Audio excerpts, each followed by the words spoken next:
Sí, profe, buenos días.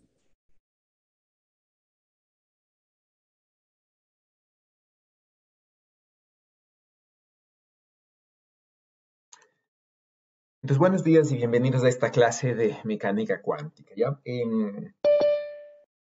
Las clases, debido a que no hemos tenido tanto éxito en el modo invertido en general con ustedes, creo que sí, pero con el resto del curso no, vamos a hacerlas de una forma más tradicional, ¿ya? Y bueno, y en cambio vamos a enviar más deberes, por lo tanto, ¿no?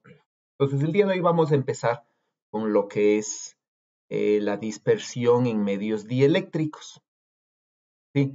Entonces, básicamente nosotros hemos visto, hemos visto, ¿no? Básicamente que cuando incide una onda en un medio dieléctrico que tiene cierta conductividad o en medio conductor, digamos, eh, vamos a tener esto, ¿no es cierto? Vamos a tener que,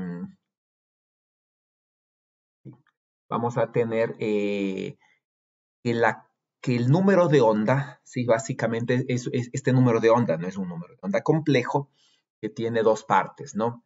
Entonces, la parte real viene a ser o viene a formar lo que es digámoslo aquí mismo, la parte real, ¿no es cierto? Viene a formar lo que es la atenuación, el número de onda, digamos, ¿no es cierto? Para una onda, por ejemplo, que esté viajando por el eje Z, mientras que la parte imaginaria viene a acompañar a lo que sería la amplitud, ¿sí?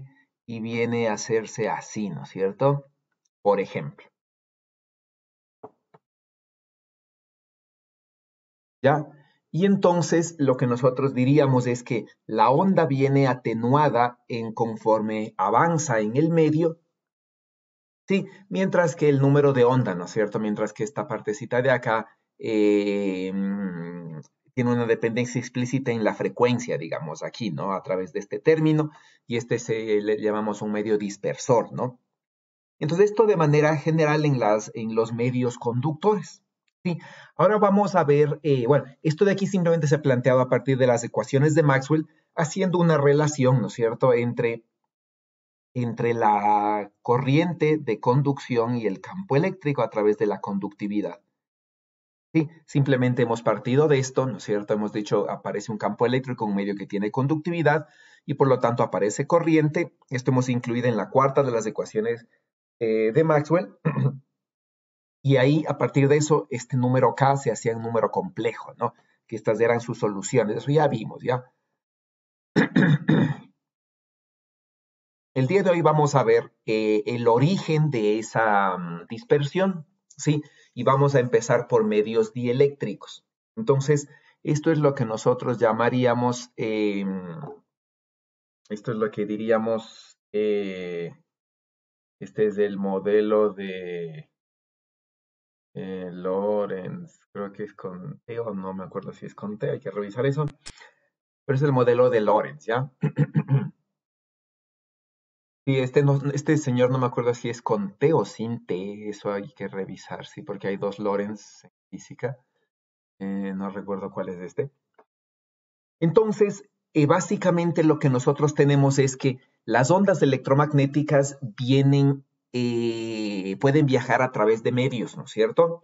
Y estos medios básicamente van a tener a nivel macroscópico tres cualidades, ¿sí? Lo que sería la permitividad, la permeabilidad y la conductividad. Donde estas tres constantes, ¿no es cierto? Bueno, donde estas tres cantidades, digamos, no necesariamente constantes, relacionan, ¿no? Lo que es el desplazamiento eléctrico con el campo eléctrico, este sería la permitividad, el campo magnético B y el campo magnético H, ¿no? A través de la permeabilidad, y la corriente de conducción con el campo eléctrico a través de la conductividad, ¿sí? Y entonces estos tres parámetros de manera general van a ser uniformes, es decir, van a ser iguales a lo largo de la materia, mientras la materia tenga las mismas características, pero no van a ser constantes en el sentido de que dependen de la frecuencia. Sí, entonces estos tres, de manera general, ¿no es cierto? Vamos a decir que son funciones de la frecuencia. Ya, estos de aquí van a ser funciones de la frecuencia y en ese sentido no son constantes. ¿Sí? Pero de un punto a otro la dependencia de la frecuencia es la misma, ¿no? Ya, entonces, cuando dependen de la frecuencia, a este fenómeno le habíamos llamado dispersión. Y habíamos dicho, no habíamos relacionado la dispersión con el hecho de que entra, por ejemplo, luz blanca en un medio dispersivo. Y básicamente, si entra en el ángulo correcto, ¿no es cierto? Y el material tiene la forma correcta como un prisma, la luz se separa en sus componentes monocromáticas por efecto de la dispersión, ¿ya? Donde la dispersión es justamente que las ondas con diferente frecuencia o longitud de onda sufren diferente refracción, ¿sí? Y por lo tanto toman diferentes caminos debido a esta dependencia en la frecuencia, toman diferentes caminos cuando entran al conductor, al medio, más bien dicho, sí, y se dispersan, ¿no? Ese es el fenómeno de dispersión que estamos tratando aquí. ¿Ya? Ahora, como estas tres cantidades, ¿no es cierto?, tienen una dependencia en la frecuencia, y nosotros habíamos visto que la velocidad de fase, ¿no?, dependía de estas dos cantidades y se relaciona de alguna forma con la permeabilidad y la permitividad, ¿no es cierto?, tal como vimos en clases anteriores. Déjenme ver si encuentro la... déjenme ver, esto debe estar acá.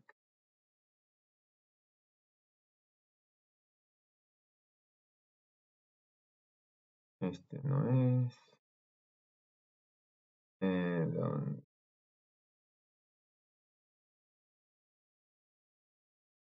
Por acá. Ya. Entonces, más o menos nosotros habíamos visto esto, ¿no? Bueno, estás en el vacío. Cuando tenemos medios dieléctricos habíamos llegado a esta ecuación de onda. ¿Sí? De manera general que la velocidad de fase básicamente dependía de esto, ¿no? La velocidad de fase en el medio es la velocidad de fase de la luz dividido para estas dos, ¿no? Donde estas dos sería la permeabilidad y la permitividad relativa, por ejemplo, si fuese en el sistema internacional. Sí, entonces aquí básicamente tenemos estas dos, ¿no? Entonces, la velocidad de fase depende de la frecuencia porque estas dos cantidades que definen básicamente el índice de refracción depende de la frecuencia. Y entonces nosotros tenemos, ¿no?, que las ondas electromagnéticas en diferentes en medios viajan a una velocidad que depende de la frecuencia. Sí, y eso es lo que se llama básicamente la velocidad de fase. Entonces, la velocidad de fase, ¿no es cierto?, depende de la frecuencia. ¿Ya?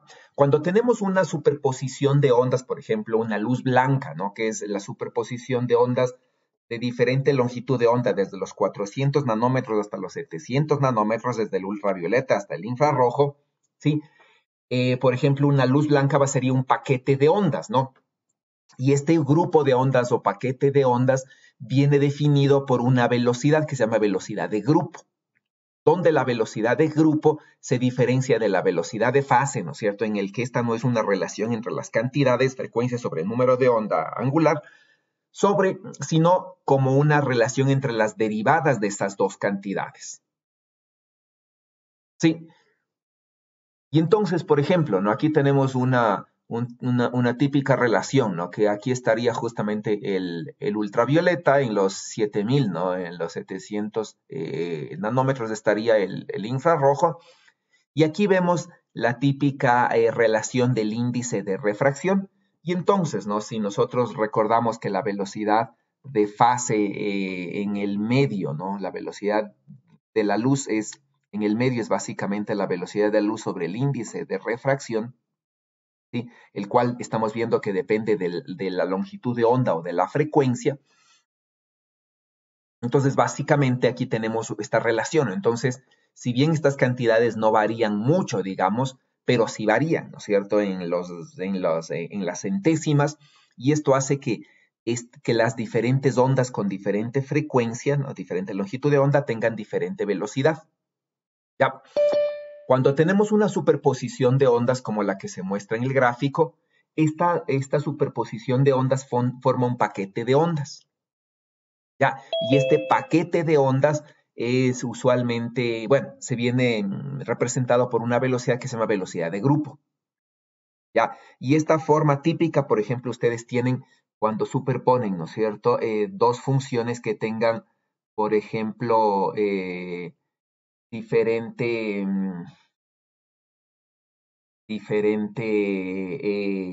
constante, ¿no? Por ejemplo, digamos aquí, supongamos que sea eh, coseno de px más, ¿no es cierto?, coseno de qx, ¿ya?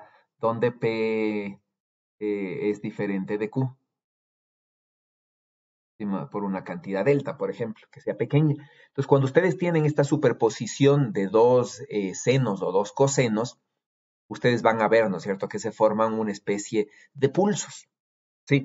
Y se ve, ¿no es cierto?, lo que es en onda se ve lo que es una onda que transporte y el envolvente, ¿no? Entonces, esta es la típica onda, por ejemplo, de una onda de radio, ¿sí? Que tiene, por ejemplo, 100 megahercios de la frecuencia que transporta y esta diferencia, por ejemplo, son 20 kilohercios, ¿sí? Entonces, esta es la típica onda que se forma, ¿no es cierto? Este es el típico pulso que ustedes habrán visto en ondas y a partir, bueno, de un análisis matemático de eso, se encuentra lo que es la velocidad de grupo, ¿no? Y entonces las velocidades de fase que forman este paquete de ondas, ya que no es exactamente sinusoidal, ¿no es cierto?, sino que la amplitud se va modulando de acuerdo a la posición, debido a que están superpuestas diferentes ondas con diferente frecuencia. Y entonces esta frecuencia de aquí, ¿no es cierto?, de la onda que transporta, es típicamente del orden de Q y P. Es decir, ¿no es cierto?, por ejemplo, para un ejemplo, digamos, eh, Q y P, ¿no es cierto?, son del orden digamos, de los megahercios, ¿ya? Y delta, obviamente, es menor, ¿no es cierto? Es del orden de los kilohercios. Esta es una típica onda, por ejemplo, de amplitud modulada o frecuencia modulada, ¿no? Esta sería más amplitud modulada, ¿no? Entonces, donde tendríamos estas características, por ejemplo, ¿no? Entonces, aquí diríamos la onda que transporta es una onda de más o menos 100 megahercios y la superposición de ondas, ¿no? Son dos ondas, por ejemplo, o más, que tienen una diferencia de frecuencia del orden de los kilohercios. Y así, por ejemplo, podemos transportar ondas de radio, ¿no? Ondas de voz, que por ejemplo la voz el sonido que nosotros oímos está en el rango de los 20 kilohercios, y entonces podemos transportar el sonido, ¿no?, en el orden de los 20 kilohercios, como una onda transportadora, dependiendo de la frecuencia de la radio que estemos oyendo, por ejemplo, en el orden de los megahercios, ¿ya? Entonces esto es lo que ustedes habrán visto, se llama velocidad de grupo, ¿no? Entonces, en el vacío, por ejemplo, ¿sí?, o en el aire, básicamente el índice de refracción es independiente de la frecuencia y el aire o el vacío es un medio no dispersor. Eso quiere decir, ¿no?, si nosotros veríamos en el aire esto, diríamos el aire tiene un índice de refracción, supongamos que está por aquí, y es básicamente constante. Y ese sería un medio no dispersor, ¿no? Mientras que un medio que tiene así es un medio dispersor, ¿ya? Ahora, esta dependencia en la frecuencia, ¿sí? Esta dependencia en la frecuencia, nosotros la podemos modelar, ¿ya? Entonces, si nosotros consideramos un dieléctrico, lo que nosotros diríamos de la cualidad más importante de un dieléctrico es que los electrones no son libres. Entonces, aquí diríamos en un dieléctrico, ¿no? En un dieléctrico, ¿sí? Lo que nosotros diríamos, los electrones no son libres, ¿sí? Entonces, los electrones básicamente están enlazados, ¿sí? Eso es lo que podríamos decir, ¿no?, a diferencia de un conductor. Ahora, si tenemos un electrón entonces enlazado, básicamente nosotros podríamos decir que el enlace es fundamentalmente el dado por un resorte, ¿sí? El dado por un resorte, eso quiere decir que nosotros fundamentalmente lo que vamos a tener es esto, ¿no es cierto? Aquí vamos a tener un átomo, ¿ya? Y aquí vamos a tener el electrón. Cambio de color. Aquí está el electrón. Y entonces esto está unido mediante un resorte, ya en un modelo elástico, ¿no? En un modelo clásico, digamos, ¿ya? Y entonces los electrones no conductores están unidos básicamente por funciones elásticas que pueden hacer que los electrones oscilen a partir de una cierta frecuencia. Ese es nuestro modelo, ¿no? Entonces, eso diríamos que la fuerza de enlace con el núcleo es básicamente una de estas cosas, ¿no? Una cierta constante elástica por la elongación, ¿no? Y esta fuerza básicamente va a tener una frecuencia típica de oscilación, ¿ya? Y eso nosotros desde un punto de vista matemático siempre lo podemos hacer porque nosotros vamos a ver que siempre hay un potencial atractivo desde el punto de vista clásico en un punto en el cual el electrón o una partícula se encuentra en una posición estable.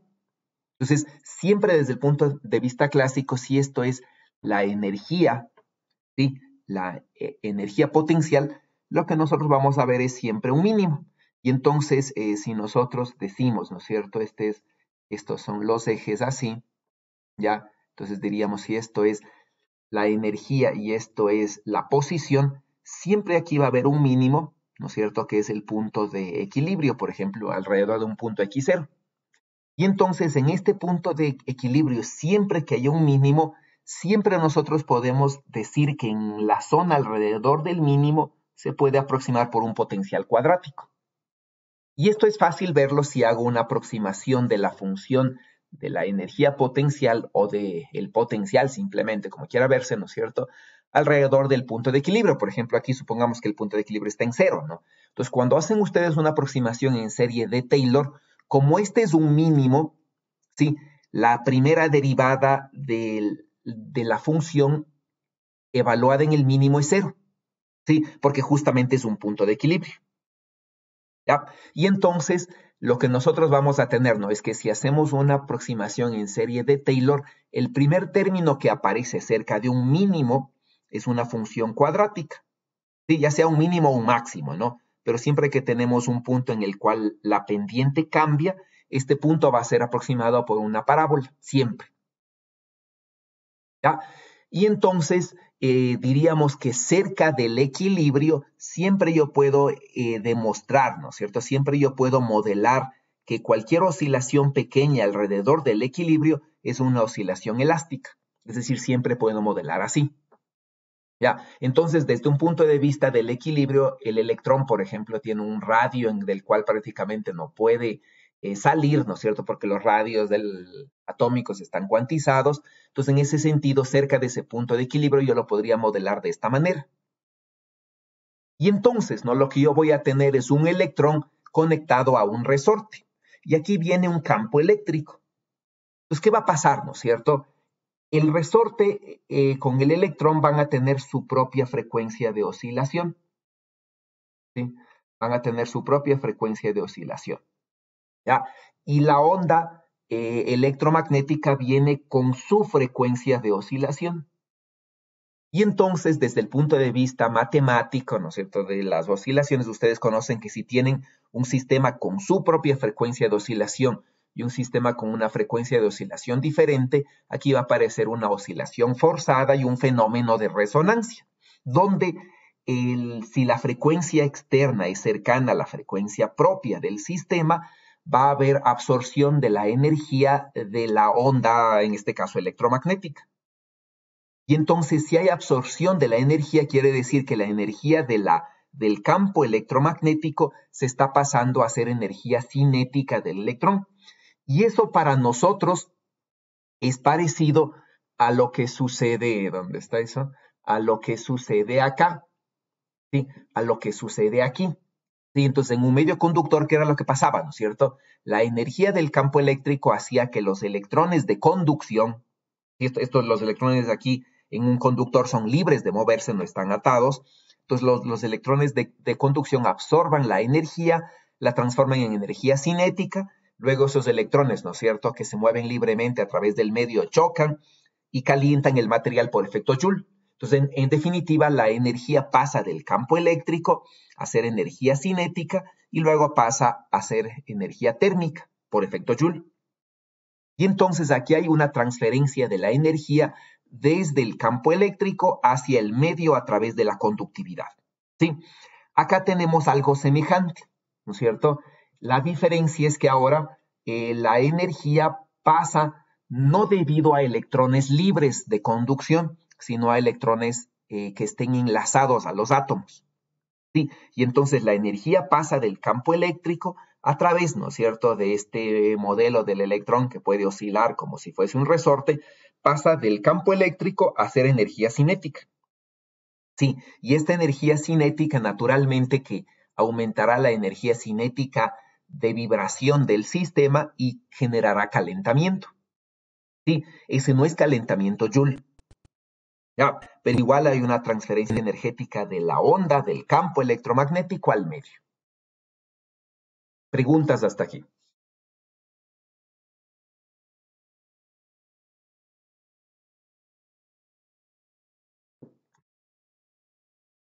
¿Ya? Bueno. Entonces, ¿no?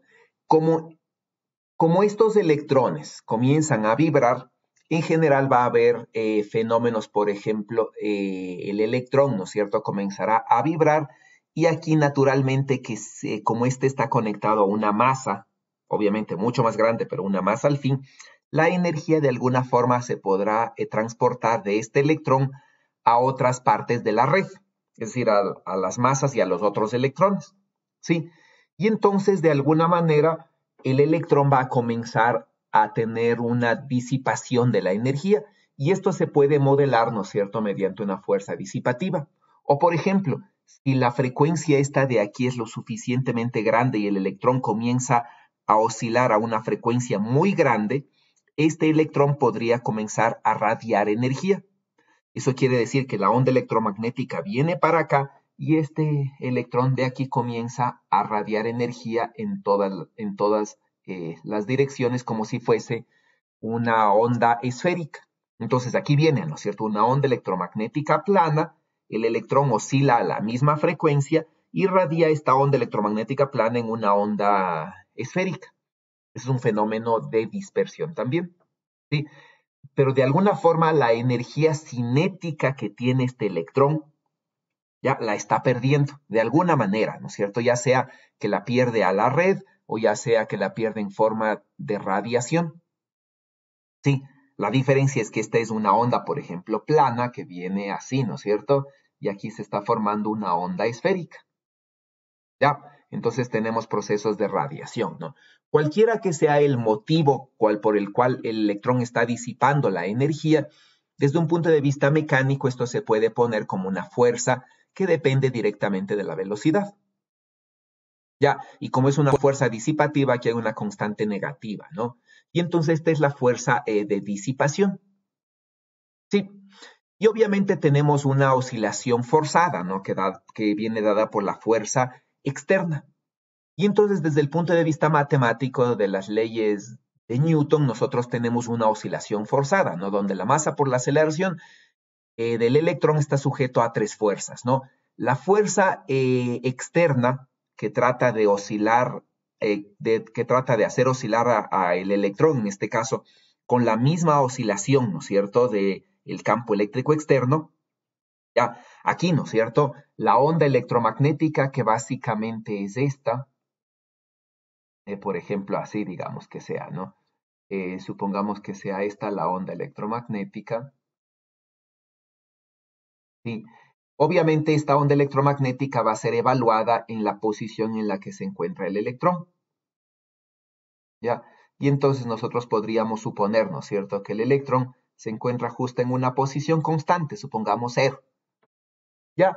y entonces nosotros veríamos que el electrón entonces está sujeto a una fuerza como esta en una cierta posición, ¿sí? Entonces al evaluarle esto en cero, en una cierta posición determinada, ¿no es cierto? En una cierta posición, por ejemplo, en cero, la fuerza que siente el electrón es simplemente una fuerza que depende de la frecuencia a través de un omega t, ¿ya? Y entonces esta es la fuerza que siente el electrón, ¿no?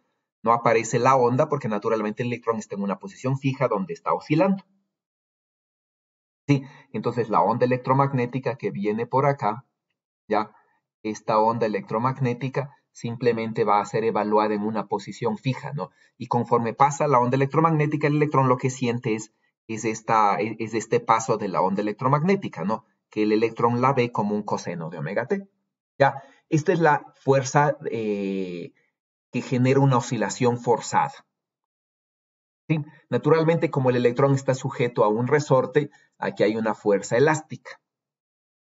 ¿Sí? Que tiene su propia frecuencia, ¿no? Entonces esta frecuencia es la frecuencia propia que oscilaría el electrón alrededor del átomo si no hubiese esta fuerza externa. Y aquí naturalmente hay la fuerza disipativa que hace, ¿no? Que la energía del campo electromagnético se la transfiera al electrón y se disipe de alguna forma. ¿Ya? Entonces todos los fenómenos disipativos están aquí. ¿Ya? Y esta ecuación es esta, ¿no es cierto? Esta es la ecuación diferencial. Esta ecuación diferencial se la puede resolver suponiendo, ¿no? Que la solución particular que va a tener esta cosa de aquí debe ser una solución, ¿no es cierto?, que oscile exactamente a la misma frecuencia que la forma externa, y entonces tengo una amplitud por una oscilación idéntica que la original, ya que es más fácil tratarle con exponenciales imaginarios que con senos y cosenos, ¿no? Y entonces cuando se plantea esta solución y se reemplaza aquí, se puede encontrar cuál es la amplitud. Y la amplitud, entonces, en este caso va a tener esta relación, ¿no? ¿Sí? ¿Qué notamos de esta relación? Es la típica oscilación forzada, ¿sí? ¿Qué notamos de esta relación, ¿no es cierto? Supongamos que no hay disipación energética, que gamma es cero. ¿Sí? Entonces no hay disipación energética, entonces simplemente la energía del campo electromagnético se transfiere a ser energía cinética y el electrón comienza a oscilar, ¿no? Con una amplitud, con una gran amplitud, ¿ya? Entonces, ¿qué es lo que tenemos aquí? Nosotros tenemos, ¿no? Que si vemos la amplitud de la oscilación como función de la frecuencia externa, siendo aquí, por ejemplo, la frecuencia propia de oscilación del sistema, lo que nosotros vamos a tener aquí es una cosa divergente, ¿ya? Y si gamma es cero, aquí lo que vamos a tener es un máximo así. ¿Sí? Entonces, ¿no? Lo que me dice es que mientras más cerca está la frecuencia externa de la frecuencia de oscilación, la amplitud de la oscilación del electrón comienza a ser más grande. Y este es el fenómeno que se llama de resonancia, ¿no? Donde la energía de la fuerza externa básicamente pasa a ser una oscilación cada vez con mayor amplitud y por lo tanto con más energía de oscilación, ¿no es cierto?, al sistema. Y ese es el fenómeno que ustedes habrán visto que se conoce como resonancia. Ahora, ¿qué quiere decir esto, no es cierto? Nosotros entonces tenemos un núcleo positivo y un electrón negativo, ¿ya? Que genera un dipolo.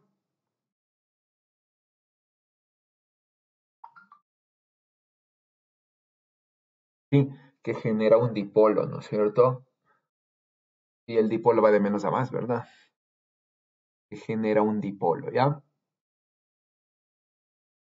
Y entonces este dipolo está variando con el tiempo, ¿sí? Como este electrón está oscilando, ¿no es cierto? Este dipolo está variando con el tiempo de una manera que simplemente yo tengo la carga por la separación. Y entonces la carga por la separación, si yo supongo, ¿no es cierto?, una separación como la que está allí, ¿sí? Yo simplemente digo, la separación viene dada por esta cosa, ¿no? Por esta solución en particular. ¿Ya? Y entonces el dipolo, ¿no es cierto?, tiene esta solución, donde todo este término de aquí es la oscilación, es x sub 0, ¿no? Es la amplitud de la oscilación. ¿Ya? Entonces, ¿qué es lo que yo veo? Que el dipolo que se forma tiene, ¿no?, una dependencia en la frecuencia y una dependencia en la intensidad del campo eléctrico. Ya, ahora, como esta cantidad es una cantidad compleja, de manera general, ¿no es cierto? Esto de aquí, ¿sí? Esta cantidad de aquí yo la podría escribir, digamos así, ¿no es cierto? Yo podría decir, aquí tengo un módulo, ¿ya? Aquí tengo un módulo de una cierta cantidad, ¿no es cierto? Pongámosle A, por ejemplo, ¿ya? Y una fase delta. Y eso quiere decir, ¿no es cierto?, de esto de aquí, ¿ya? Un módulo y una fase, ¿no? Y entonces eso quiere decir que básicamente yo tengo, pongámosle así, ¿sí? Yo tengo, ¿no?, que la dependencia temporal del dipolo, ¿sí?, y la dependencia temporal de la onda electromagnética están fuera de fase. ¿Sí? ¿Eso qué quiere decir, no es cierto? Que cuando el campo eléctrico es máximo, ya, esta es la dependencia en el tiempo del campo eléctrico en una posición fija, el dipolo no está en máximo, sino que tiene una diferencia de fase. Sí, este sería el dipolo, en cambio. Y entonces el dipolo y el campo eléctrico están fuera de fase. Ahora, ¿qué es lo que nosotros habíamos visto, no es cierto? Esto es a nivel atómico, ¿ya? Y esto va a pasar con todos los electrones. Y entonces ustedes recordarán, ¿no es cierto?, que la polarización, ¿sí?, es básicamente la cantidad de dipolos por unidad de volumen. Y eso quiere decir que si esto pasa a nivel atómico, yo podría extender esto y decir, la polarización, ¿sí?, le pasa exactamente lo mismo. Y entonces la polarización y el campo eléctrico están fuera de fase. Y si nosotros recordamos, ¿no es cierto?, que el desplazamiento eléctrico es básicamente, por ejemplo, en el sistema internacional, ¿no?, el campo eléctrico más la polarización, ¿sí? Entonces, si esta polarización está fuera de fase, el desplazamiento eléctrico también está fuera de fase del campo eléctrico. Y eso es algo muy parecido a lo que pasó en conductores, tal como habíamos visto, ¿no? Porque cuando nosotros vimos los conductores, ¿no es cierto?, nosotros vemos que básicamente, ¿dónde está eso?, ¿no es cierto?, la respuesta del medio está fuera de fase, es decir, aquí aparece, ¿no es cierto?, una parte real y una parte imaginaria de este número K, ¿sí? Y entonces aparece una diferencia de fase, por ejemplo, entre el campo eléctrico y el campo magnético, es decir, esa diferencia de fase era característico de esta conductividad. Ya, y entonces aquí también se genera una diferencia de fase que debe ir por el mismo lado, ¿no? Debe ir seguramente por la misma interpretación. ¿Sí? Entonces, ¿no? Si esto lo escribimos como, bueno, si esto lo escribimos como un módulo y una diferencia de fase, la diferencia de fase viene dada por esta. ¿Sí? Y entonces, ¿no?, la diferencia de fase viene dada por una relación, ¿no?, entre las pérdidas y la frecuencia. ¿Sí? Entonces, ¿qué va a pasar, por ejemplo, cuando la frecuencia externa es muy diferente, ¿no es cierto?, de la frecuencia de oscilación? Pues, ¿qué es lo que vamos a ver, no? Cuando la frecuencia externa esté por acá, es decir, cuando la frecuencia externa sea mucho menor que la frecuencia propia de oscilación del sistema, lo que nosotros vamos a tener aquí, ¿no es cierto?, es que si la frecuencia externa es mucho menor, esto básicamente lo que es cercano a cero. ¿Ya? Y el arco tangente de cero es cero, ¿no? Eso quiere decir que en esta zona de aquí, ya en esta zona de acá abajo, la diferencia de fase es cero. Sí, entre la onda del campo eléctrico y la polarización del medio. Cuando estoy en esta otra zona de acá, sí, básicamente, ¿no?, si la frecuencia externa es mucho mayor que la frecuencia propia, esto básicamente tiende a ser 1 sobre la frecuencia, o una constante sobre la frecuencia. Y entonces esto tiende a ser 0, pero negativo, ¿ya? Y entonces este tiende a tener un valor de pi. ¿Sí? Entonces acá, ¿no es cierto? En este punto de aquí, la diferencia de fase es 0. Eso quiere decir aquí, la diferencia de fase es cercano a pi, mientras que en el otro lado, ¿no es cierto? La diferencia de fase es cercana a 0. Ya, y entonces aquí hay un cambio, ¿no es cierto? Aparte de esta parte de la amplitud, hay un cambio entre la diferencia de fase de 0 a pi entre la polarización del medio, ¿sí? Y el campo eléctrico. Y entonces esta diferencia de fase va entre 0 y pi. ¿Ya? Preguntas hasta ahí, por favor. Profe, si tenemos la frecuencia de esta, la de resonancia, ¿se podría separar el electrón del, del sistema? No, básicamente aquí lo que estamos tratando es de una manera lineal, digamos. Recuerda que nosotros habíamos dicho la relación entre la polarización del medio y el campo eléctrico es una relación, ¿no es cierto? En donde hay una serie de Taylor.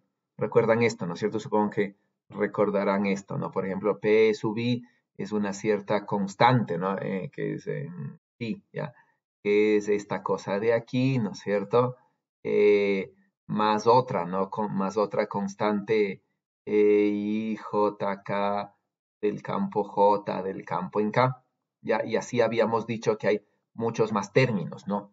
Entonces, cuando nosotros vemos esta relación entre la polarización y el campo, cuando nosotros decimos el campo eléctrico no es tan intenso, el término dominante es el término lineal, ¿ya? Y esto prácticamente yo lo puedo aproximar a 0, ¿sí? A 0, 0, 0, no, 0 grados.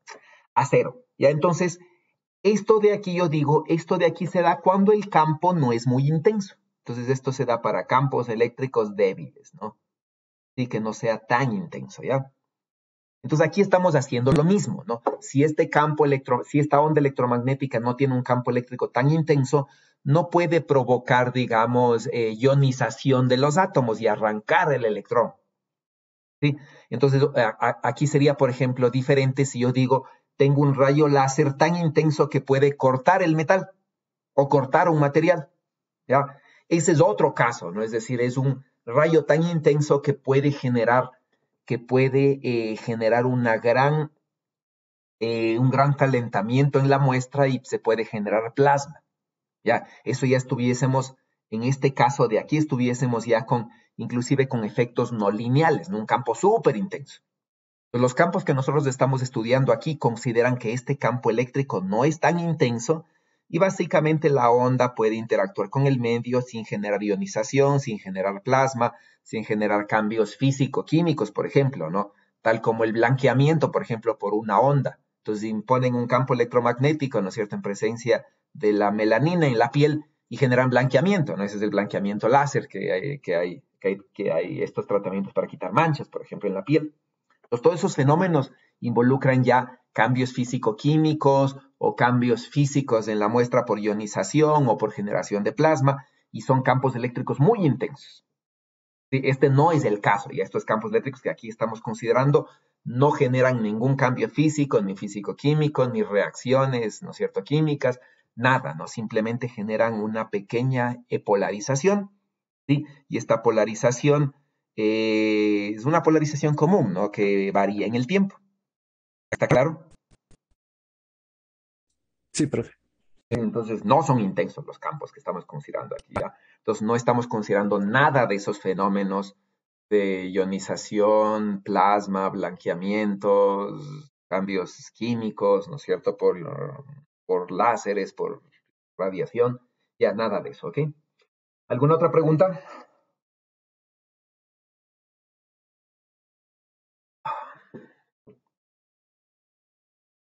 Ahora, de manera general, ¿no es cierto? Si nosotros decimos, por ejemplo, tenemos un medio, ¿no? un medio que está formado no solo por un tipo de átomos, sino naturalmente está formado por moléculas, por ejemplo, nosotros, ¿no? Entonces tenemos proteínas, tenemos grasa, tenemos agua, ¿no es cierto? Tenemos un montón de cosas en la piel, ¿ya? Y entonces ese medio está formado, digamos, desde un punto de vista molecular por diferentes moléculas y estos enlaces, ¿no es cierto? Estos enlaces dependerá del tipo de núcleo, del tipo de electrón y de hecho del tipo de molécula al cual está enlazado el electrón. Entonces, no va a haber un solo tipo de constante elástica. Eso quiere decir que si cambia la constante elástica, cambia la frecuencia propia de oscilación. Y eso quiere decir que hay muchas de estas frecuencias propias de oscilación. Entonces, aquí hay un sinnúmero, ¿no es cierto?, de frecuencias propias de oscilación y un sinnúmero de fenómenos de resonancia. ¿Ya? Y entonces, a nivel ya macroscópico, como existen muchos tipos de enlaces entre los electrones y la molécula, hay muchas frecuencias propias de oscilación. Y esta cosa de aquí, ¿no es cierto? Esta relación de aquí, sí, simplemente se la va a generalizar y decir, existen muchas frecuencias de oscilación. ¿Ya? Y entonces ya no hay un electrón, sí, sino hay muchos electrones. Entonces, esto de aquí, ¿no es cierto? Puede ser en el caso de que tengamos muchos electrones en presencia de tal o cual molécula. ¿Ya? Y entonces, ¿no? El número de electrones por este F de J me va a dar el número de los electrones del tipo J. ¿Sí? Entonces, básicamente, ¿no? Borremos esto. ¿Sí? Entonces, básicamente, yo voy a tener, ¿no es cierto?, que el número de electrones de tipo J es el número total de los electrones por la frecuencia, ¿no? O por la cantidad que tengo, por el porcentaje que tengo de electrones tipo J en cada molécula. Ya, y entonces yo podría decir esto, ¿no? Y entonces, esta fórmula de aquí simplemente multiplico por el número de electrones del tipo J y esta es la polarización. ¿Sí? Entonces aquí yo ya tengo la relación entre la polarización y el campo para las diferentes frecuencias propias de oscilación. Entonces igual, si tengo una frecuencia J propia de oscilación, tengo una disipación J, ¿no? Porque no necesariamente la disipación de un tipo de electrones y de otro tipo de electrones es la misma. ¿Ya? Entonces va a ser diferente. ¿Sí? Y ahora, ¿no es cierto? Yo tengo una relación entre el campo eléctrico y la polarización a través de la susceptibilidad, ¿no es cierto? Ya sea en el sistema internacional o en azul en el sistema gaussiano, ¿no? Entonces, estos dos colores significa esto, ¿no? Sistema internacional y sistema gaussiano, ¿ya? Entonces, en lo que vean en adelante significa eso, ¿ya? Y entonces, si ya tengo esta relación entre la polarización y el campo eléctrico, sí, nosotros ya podríamos extender y decir, la polarización más el campo eléctrico me da el desplazamiento eléctrico, y aquí yo tengo una relación, ¿no es cierto?, entre el desplazamiento eléctrico y el campo eléctrico a través de la permitividad.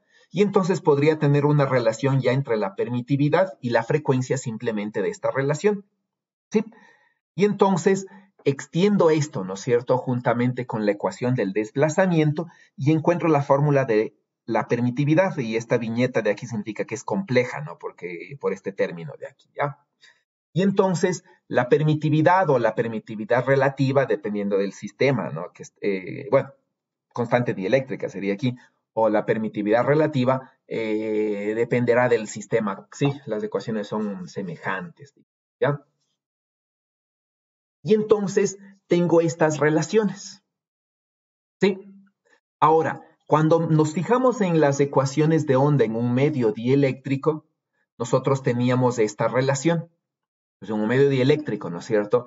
Teníamos que no había corriente libre, no había carga libre ni corriente libre, ¿no es cierto? Porque el medio es dieléctrico, no tiene conductividad. Entonces estas son cero, se mezcla estas ecuaciones de onda y estas ecuaciones de aquí, más bien dicho, ¿no es cierto? Se saca el rotacional de los rotacionales y se encuentra una ecuación de Laplace, que es una ecuación de onda. Ya, entonces en esta ecuación de onda nosotros tenemos una relación entre el laplaciano y la dependencia del campo eléctrico en el tiempo a través de mu épsilon sobre c cuadrado. Y entonces aquí esta épsilon yo la puedo reemplazar por la nueva épsilon que encontré, por la permitividad, ¿sí? Y voy a tener esto. Y esta es la misma ecuación de onda, ¿no? Donde este épsilon va a ser esta relación.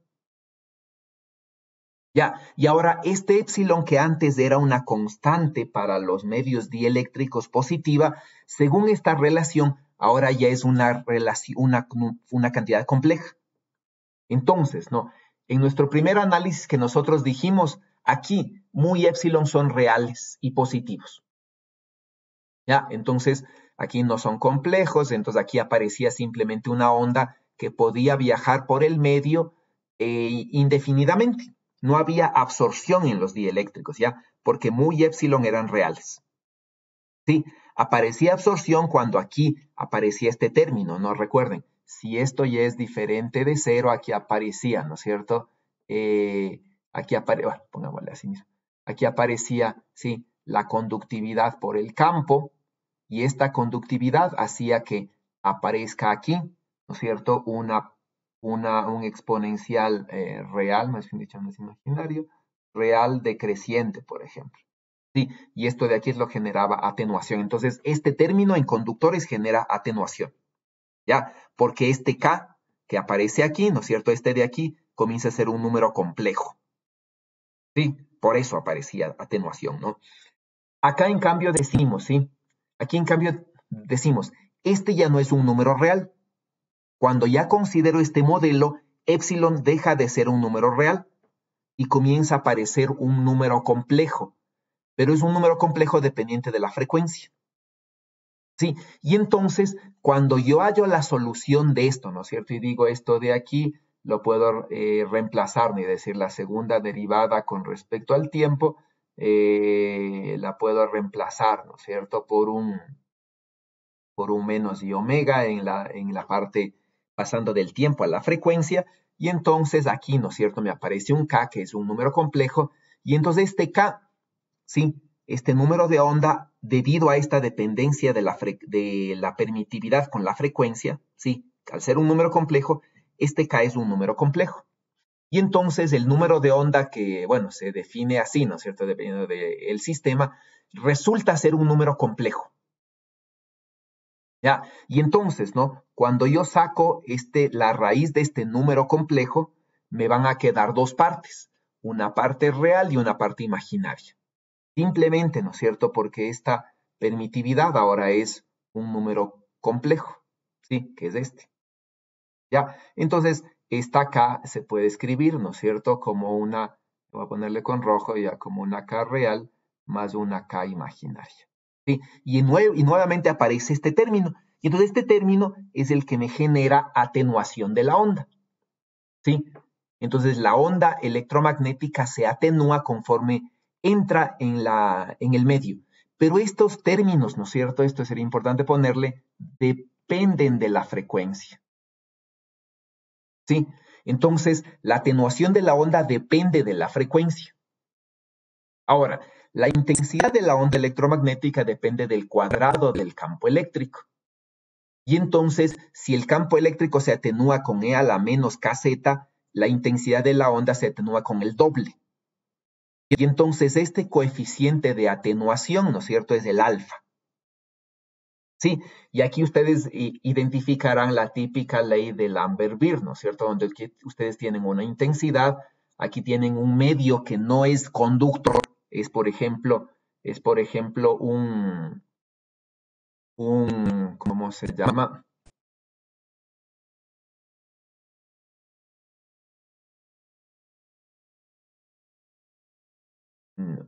Así, por ejemplo, ¿no? Es un pigmento. Ahí se puede. Ya, es un pigmento. Entonces, ¿qué es lo que pasa? ¿No? Esta es la típica espectroscopía ultravioleta visible por absorción. Entonces, ustedes tienen, ¿no? Aquí una intensidad inicial y aquí tienen una intensidad que depende de, ¿qué es, no es cierto? La intensidad inicial multiplicada por E a la menos la longitud, ¿sí? por alfa, por ejemplo.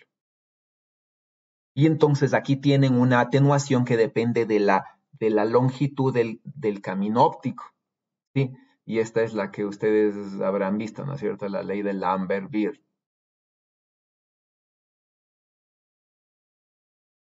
Sí. Y entonces, esta ley de Lambert-Beer básicamente dice, ¿no es cierto?, que cuando una onda atraviesa un medio que puede absorber, este tiene una absorción que depende típicamente de su camino óptico. Y aquí tienen, si ustedes han visto un espectro ultravioleta visible, ustedes tienen, ¿no es cierto?, aquí lo que se llama el coeficiente de absorción, aquí longitud de onda, y tienen típicamente puntos, curvas así. Pues la onda, ¿no es cierto?, electromagnética absorbe en la región tal y por lo tanto a eso se le atribuye el color que tiene una solución, por ejemplo. Entonces, esto es esto. Sí.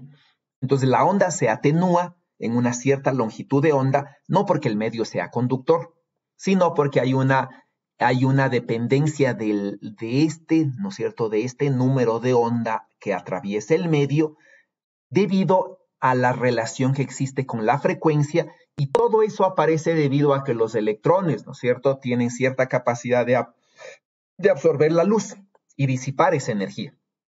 ¿Sí? No porque son electrones de conducción, no porque el medio es conductor, sino porque el medio tiene esta relación con la permitividad. Está claro eso. Imagino que si vieron un espectro de absorción ultravioleta visible alguna vez, ¿no es cierto? Si habrán visto, ¿no? Y si no, pueden ir a ver el laboratorio de materia condensada y tenemos un espectrofotómetro donde pueden ver esos, cómo funciona, ¿ya? Pero básicamente esa sería la relación que estamos viendo. Preguntas.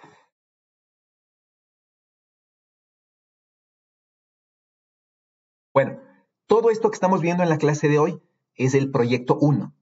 Ustedes tienen que desarrollar e investigar más, ¿ya? Ahora, el índice de refracción es este, ¿no?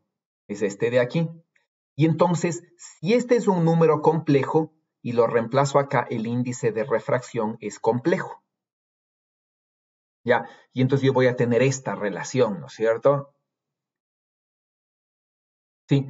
Entonces, si es que, si es que nosotros tenemos, ¿no es cierto? ¿Dónde está eso?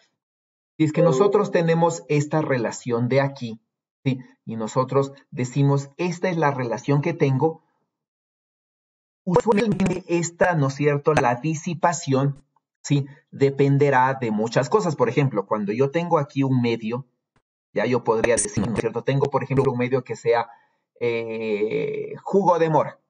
Ya el jugo de mora, ¿no es cierto?, tiene antocianinas ahí que le dan el típico color rojo. Entonces, mientras más concentrado está, ¿sí?, más moléculas existen y obviamente más es la atenuación. Mientras más diluido está el jugo de mora, ¿no es cierto?, se hace un rojo más tenue, y mientras más diluido está, se hace más transparente. Entonces, el coeficiente de absorción, ¿no es cierto?, es decir, cuál es la relación entre la intensidad final y la intensidad inicial, ese se llama el coeficiente de absorción, ¿no es cierto?, dependerá de la concentración.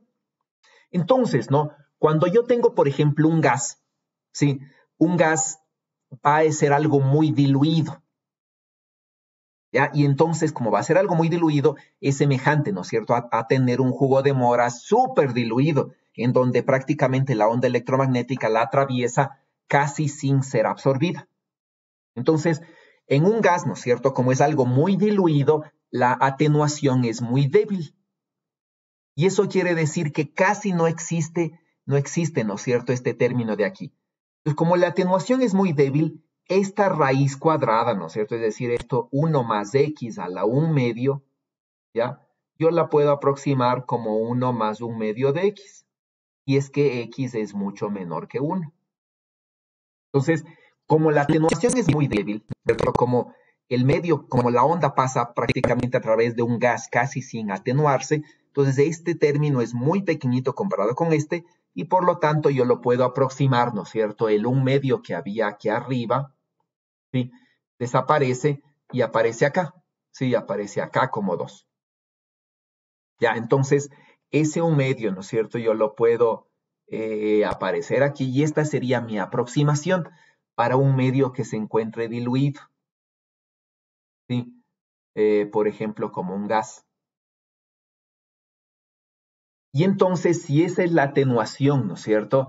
Yo podría ver que de aquí mi índice de refracción no es nada más que el número de onda por la velocidad de luz sobre la frecuencia. Entonces multiplico esto, ¿no es cierto?, por la velocidad de luz sobre la frecuencia y este va a ser el índice de refracción.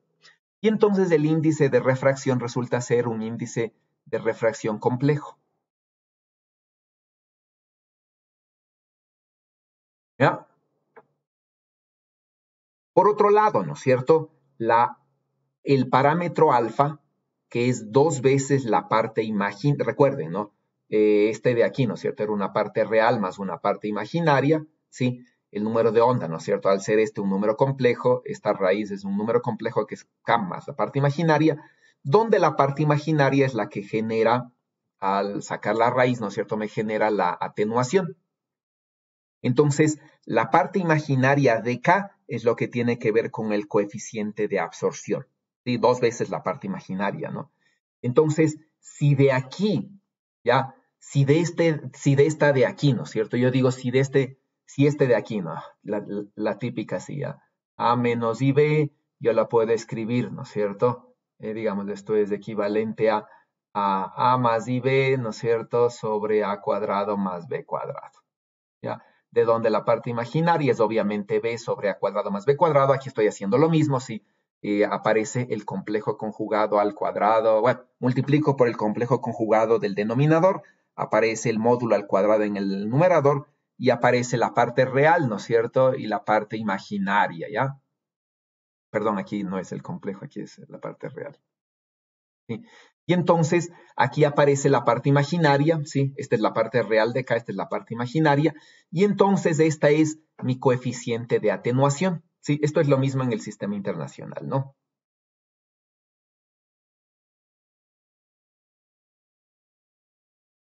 ¿Ya?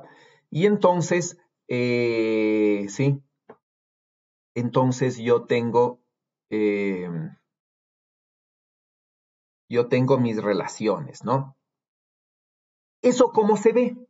Sí, eso cómo se ve, ¿ya? Si yo hago las diferentes gráficas que yo tengo aquí, yo debería esperar, ¿no?, un coeficiente de atenuación, que es este parámetro de aquí, que sería de esta forma, ¿sí? Y entonces cuando yo hago el gráfico con la frecuencia, lo que yo obtengo es un coeficiente de atenuación así.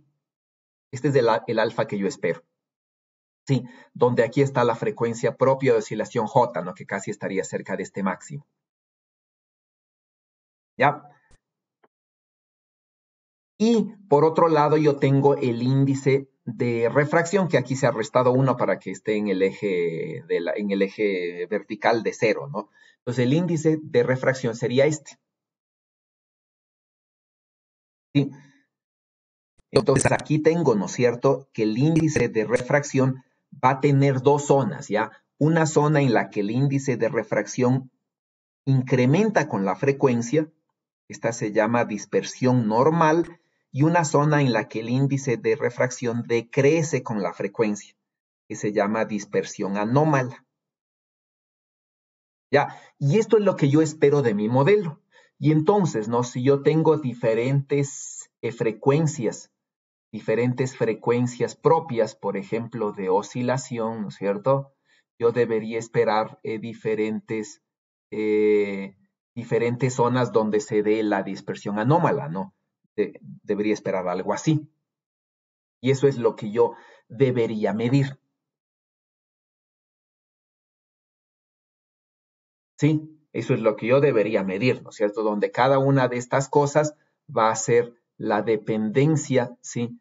Va a ser, ¿no es cierto?, la dependencia de la frecuencia, la frecuencia propia, más bien dicho, de oscilación del electrón con respecto de la molécula, ¿no? ¿Sí? Y aquí hay estos fenómenos justamente de resonancia, ¿sí? este parámetro alfa representa la resonancia, ¿no? Donde existe más absorción de energía y más oscilación de los electrones en forma resonante cerca de la frecuencia propia. Entonces aquí debería haber un fenómeno de resonancia, aquí debería haber otro, ¿no? Y esa sería más o menos la forma que yo debería ver un índice de refracción cuando lo vea en función de la frecuencia. ¿Ya? Y eso es lo que yo más o menos, esta parte es la que yo veo más o menos en los espectros ultravioleta visibles, ¿no? Si ustedes ven el coeficiente de absorción versus la longitud de onda, los típicos espectros son así. Entonces aquí tengo una cierta absorbancia, aquí tengo otra, ¿no es cierto? Y esto, por ejemplo, para los diferentes sistemas representa, ¿no? Una molécula, por ejemplo, de antocianina y aquí representa una molécula de vitamina B. Ya, entonces cada una, ¿no es cierto?, tendrá su propia frecuencia de absorción y que más o menos en nuestro modelo tendrá un origen parecido al que discutimos ahora. ¿Sí? Entonces las ondas electromagnéticas son absorbidas en los medios dieléctricos, no porque los medios dieléctricos conduzcan energía, ¿no es cierto?, no tiene nada que ver con la conductividad, sino que tiene que ver con la absorción de las ondas electromagnéticas debido a un fenómeno resonante de los electrones ligados. Sí, no hay aquí electrones libres, no hay electrones, ¿no es cierto? No hay efecto Joule, sí, no hay nada de eso, pero sí hay absorción. Sí, hay absorción de la energía de la onda electromagnética. Preguntas.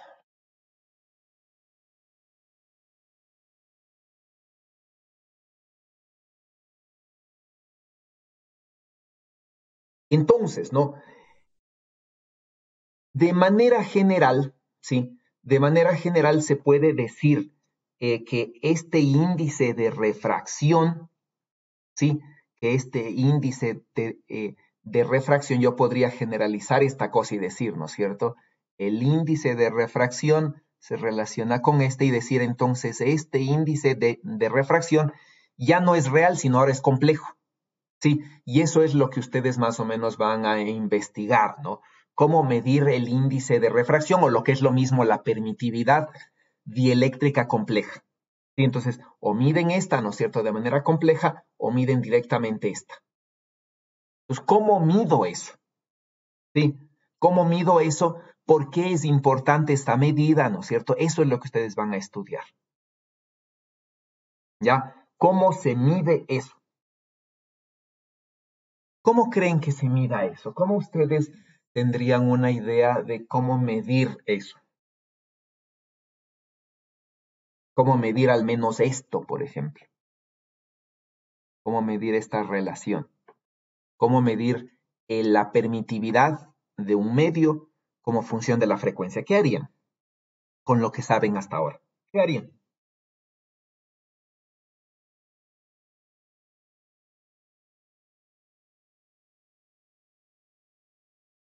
¿Quién me dice? ¿Qué haría?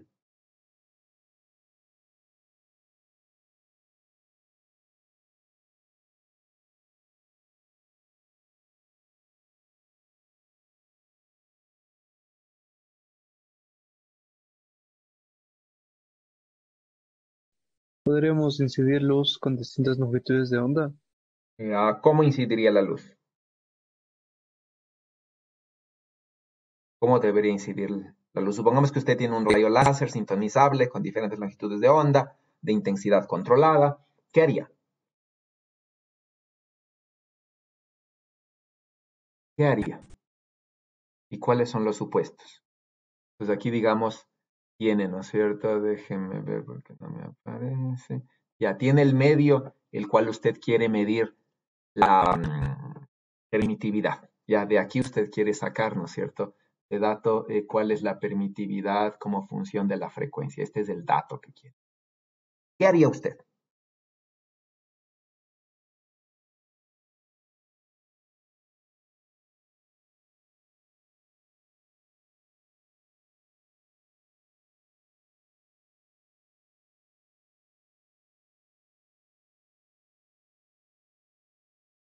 Eh, Podríamos hacer, o sea, dos experimentos, uno para encontrar el índice de refracción con respecto a la frecuencia y otro para encontrar la atenuación Y ya con ello tendríamos la componente real imaginaria del índice de la K, y como el resto son constantes, ya podremos obtener la permitividad del medio. Ya, ¿y cómo haría eso entonces? ¿Cuál sería la una medida?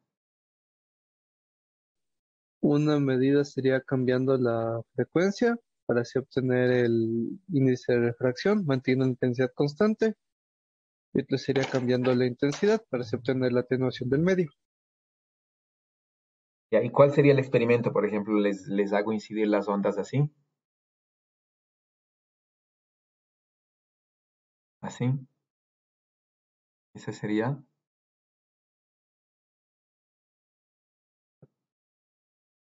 ¿Qué dice? Hago incidir, les hago incidir así. ¿Cómo le hago incidir la onda? Sí, qué tan ancho debe ser este material? Es bueno que sea una película muy delgada, por ejemplo, de unas cuantas micras, es bueno que sea de unos cuantos milímetros. ¿Qué cualidades debería tener para los experimentos que usted se imagina al menos? ¿Cómo hago incidir la onda? ¿Qué mido?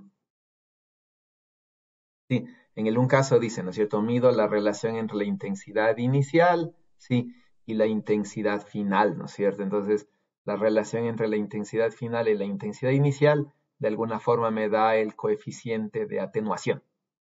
Eso es lo que dice, ¿no? Y la otra, ¿cuál era la otra? ¿Cómo es que me dijo? Si variamos la frecuencia, podremos obtener el índice de refracción.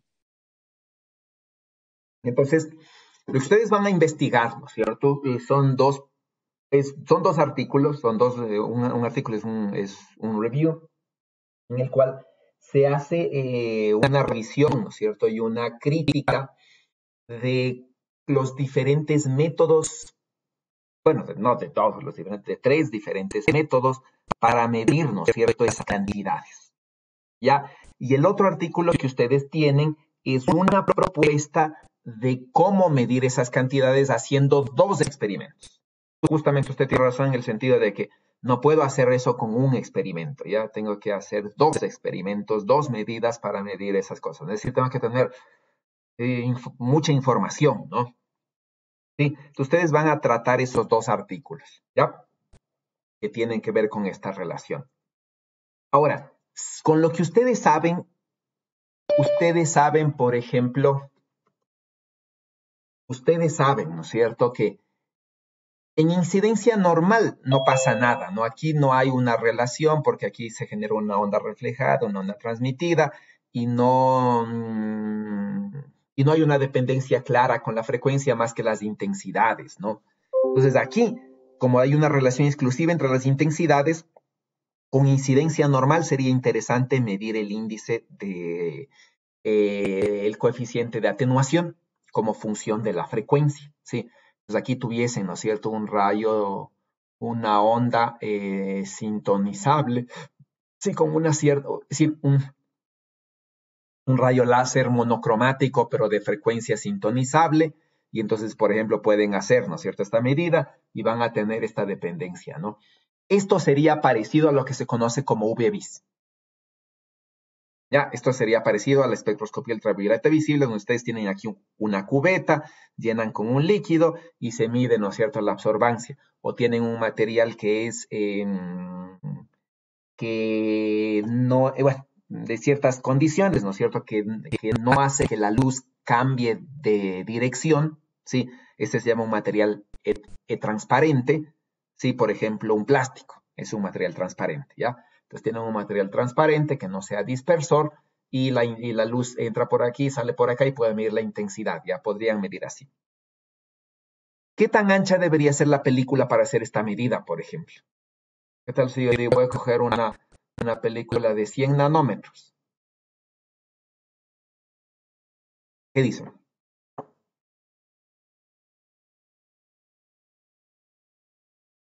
No creo que sea factible porque no habría, o sea, esta distancia sería menor a la de la longitud de onda del espectro visible Ya. y no se Entonces, absorbería. ya, ¿no sé? Entonces, en ultravioleta visible, usualmente esto es un camino de 1 centímetro, ¿no? Y ahí es, bueno, ahí no hay problema, ¿no? Entonces, el artículo que van a analizar, aparte de todo, sirve para películas delgadas. Es decir, ellos proponen cómo hacer estas medidas, pero en películas delgadas. ¿Por qué las películas delgadas son interesantes? ¿Por qué creen que son interesantes? Las películas delgadas, es decir, una película delgada son películas de este orden, ¿no? De nanométricas. ¿Por qué son interesantes? ¿Por qué es relevante eso que les mando a leer y a desarrollar? ¿Qué se le ocurre? ¿Por qué es importante estos recubrimientos delgados?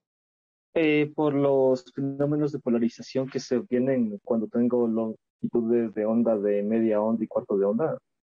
Ya por ahí es una, ¿no es cierto? Ese puede ser una. ¿Qué más? ¿Qué más? En otras áreas también hay aplicaciones importantes.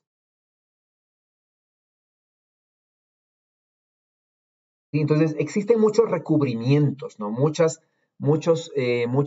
películas, digamos, que se utilizan, ya sea, por ejemplo, para fines de ingeniería, por ejemplo, ¿no? Yo digo, voy a tener un material hecho de algún acero, por ejemplo, ¿ya? Que obviamente yo le recubro para darle ciertas propiedades. Por ejemplo, pueden ser propiedades antiadherentes, ¿no? Que no se adhiera a nada, ¿sí? Por ejemplo, digamos que ustedes tienen lentes, ¿no es cierto? Entonces, que los lentes no se mojen, ¿no? Entonces, que no aparezcan gotitas en el parabrisas en algún sitio, ¿no? En algún retrovisor, lo que sea. Entonces, tienen ciertas propiedades antiadherentes, antiincrustantes, antioxidantes. Entonces, todas esas cualidades, ¿no es cierto? O filtros de polarización, todas esas usualmente son películas delgadas. Entonces, cuando ustedes dicen, tengo, por ejemplo, la típica pantalla del celular, ¿no? Que sin el recubrimiento ese es difícil que se raye, ¿ya? Tienen ciertos recubrimientos que les dan propiedades mecánicas interesantes o propiedades ópticas. Entonces, todos esos usualmente son películas delgadas. Y caracterizar eso es súper importante. Otra área de películas, por ejemplo, es para hacer sensores. Hay mucha tecnología que viene dada en película, no en microchips, ¿sí? Sino en películas que en una dimensión son nanométricas. Es decir, ¿no es cierto? Por ejemplo, yo puedo tener algo así, ¿ya? Digo, aquí tengo 1 centímetro, aquí tengo 1 centímetro, pero en la región vertical, aquí tengo diferentes capas, ¿ya? Entonces aquí tengo, por ejemplo, diferentes capas, ¿no es cierto? Y estas diferentes capas, por ejemplo, a este largo, ¿no es cierto? Forman una cosa nanométrica. Entonces aquí, por ejemplo, tengo una capa, ¿no es cierto? De 100 nanómetros, ya. Eh, sí, por acá tengo capas así mismo, ¿no es cierto? Muy delgaditas. Y entonces, en esto de aquí, por ejemplo, podría ser una celda solar. ¿Ya? Y entonces la tecnología ahora, ¿qué es lo que trata de hacer, ¿no es cierto? Que estas celdas solares sean flexibles, entonces tengan color, ustedes, por ejemplo, puedan tener un tejido, una ropa, que con el sol genera energía eléctrica y entonces en algún bolsillo ustedes tienen un conector USB y sirve para cargar su teléfono. Eso es lo que se está desarrollando ahora. ¿Ya? Entonces, que sean ligeras, que sean funcionales, que tengan una función. Entonces, si bien no es nanométrico en una dirección, en otra dirección sí es nanométrico. Entonces, estos dispositivos tipo sándwich que se llaman, sí, se están desarrollando ahora, ¿no? Y aquí hay mucha física, mucha ingeniería, mucha matemática, ¿no es cierto? Tanto desde el punto de vista teórico como aplicado. Y esto es, por ejemplo, algo que estudia la materia condensada. ¿Sí? Y entonces aquí la caracterización de este tipo de películas nanométricas es súper importante. Y aquí vienen todas las técnicas que les estoy mandando a leer, ¿ya? Entonces, en las técnicas que les estoy mandando a leer son para películas delgadas, ¿sí? Donde una película delgada es de este orden, ¿no? Nanométrico. Sí, micrométrico a lo mejor también, pero es más nanométrico, no es una película delgada, ¿ya? Entonces, eso es lo que estamos haciendo, ¿sí? Entonces, en función de eso se lo va a ver. Y ahí entonces en uno de ellos lo que dicen es, por ejemplo, midamos el ángulo de Brewster. Recuerdan que es el ángulo de Brewster, nos vimos la clase anterior. ¿Qué es el ángulo de Brewster?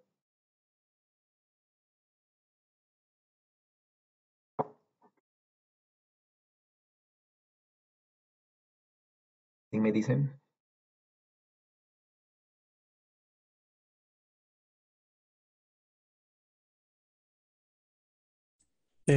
Es el ángulo en el cual se da solamente transmisión de una onda electromagnética. Transmisión, ¿no es cierto? ¿Qué tipo de polarización debe tener la onda para que se dé ese ángulo?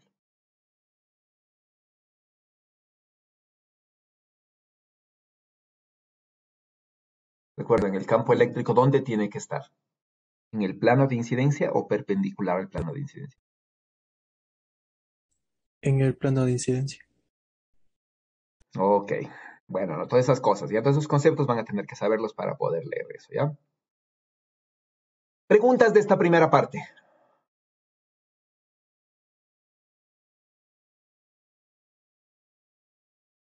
Ese es el un modelo, ¿no? Ese es el modelo de dispersión, ¿sí?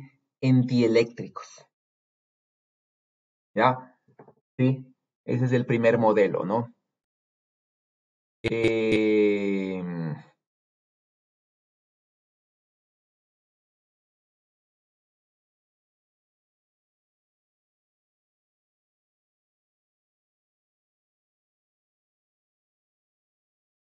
Déjenme buscar dónde está.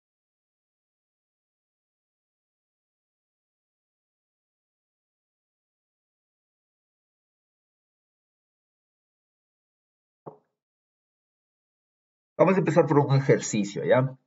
Entonces, esta sería, por ejemplo, la frecuencia, la permitividad, ¿no? Compleja, ¿ya? La una sería la permitividad compleja, la parte imaginaria, la que está en café, ¿sí?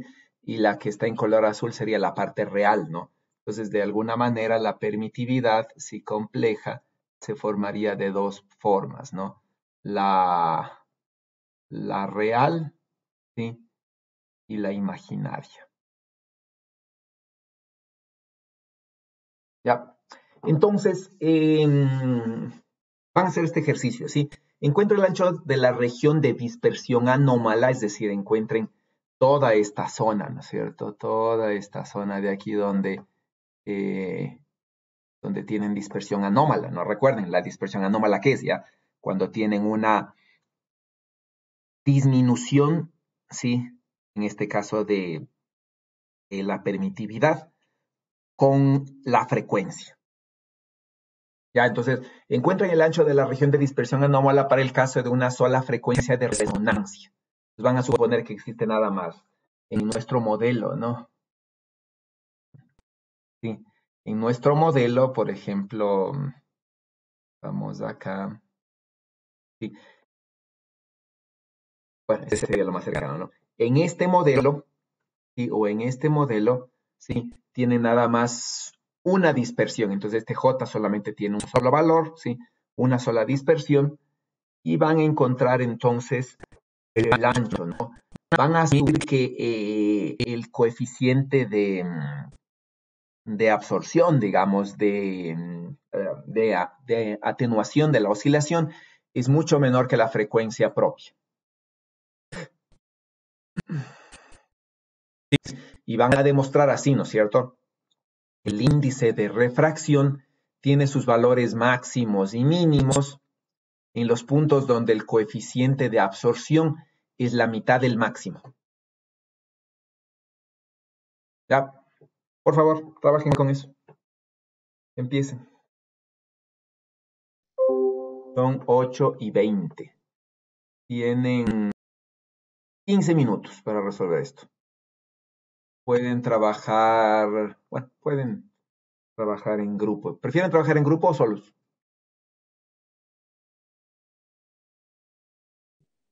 Solo es por el momento para intentar hacerle. Ok, entonces trabajen solos, ¿ya? 15 minutos, no son 8:22, 8:37. Quiero resultados. Ok, bueno, se terminó el tiempo. ¿Qué tienen? ¿Quién voluntariamente quiere eh, expresar? Eh, yo saqué la parte real de la permitividad eléctrica y eso estoy sacando los puntos críticos para determinar de ahí los valores en los cuales se puede dar eh, la dispersión anómala.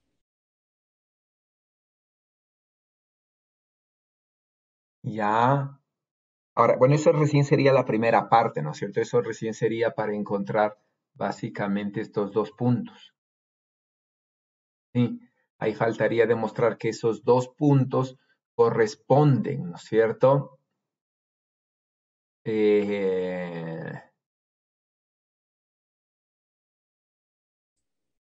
Una mitad del máximo del coeficiente de absorción. ¿Dónde está eso?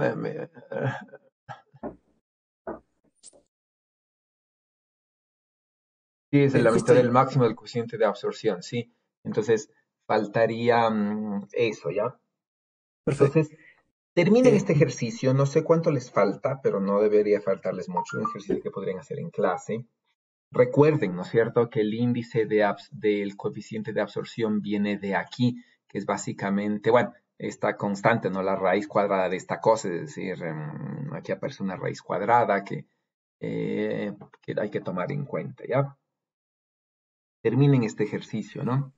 profe, Ah, dígame. eh, ¿puedo tomar omega igual, o no, un omega igual a omega sobre doble omega sub cero para simplificar un poco más los cálculos? Porque si gamma es mucho menor que omega sub cero, se tendría que ahí hay unos términos que se podrían simplificar.